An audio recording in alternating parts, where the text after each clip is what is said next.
Assalomu alaykum, hurmatli ideal agrar kuzatuvchilari, Chorador aka-ukalar. Mana Xudo xolasa biz To'raqo'rg'on Yortepada Botirjon xonadoniga ideal ko'rim olib kelganmiz. Hozir ko'rsatamiz uni ham.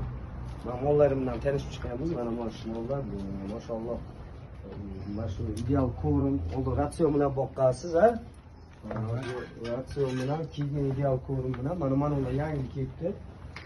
Mana sementallar hammasi hozir ideal ko'rim bilan boqilayotgan. Oxirini ko'rsatib qo'yaylik. Xo'p, shu yoqqa keling. Mana oxirini ko'ringlar. Mana doim o'zida turibdi. Inshaalloh mana xo'p, men bu ko'rdim ham. Mana mayligi ham zo'r, silosi ko'ringlar, mana ichida aralashgan.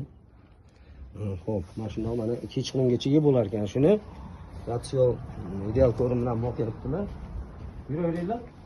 Hop, mana shu mollar hammasi ideal ko'rim bilan boqilayotgan. Buni ichida bir ikkitasi yangi kelgan. Mana sigirlari ham hozir necha litr sut beryapti? Necha litr sut beryapti? Bermagan kuni 10,5 litr beradi. 12 litr o'sha atrofida. O'ta o'roq bo'lgan, hozir ideal ko'rim bilan berilyapti.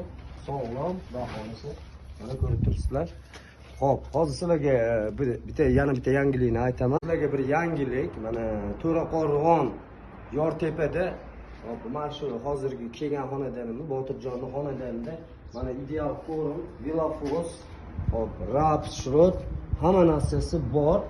O'zini xo'jaligiga ishlatadi, oshiqchasini sotib turadi, yo'l kirato'g'ri ikki buni mana shu ideal ko'rim, vilafoslarni o'sha hamkorlarning narxida sotib turadi, xudo xolasa. Bu yerga kim yaqin bo'lsa, mana bu yoqqa yuring. Mana hozir tushiramiz. Kimga kerak bo'lsa, olib ketib turishlari mumkin. Hop. Mana yo'llarda bir masjid bor ekan, ko'ringlar, o'sha yerga yaqin joyda yo'nalish ko'rsatiblar.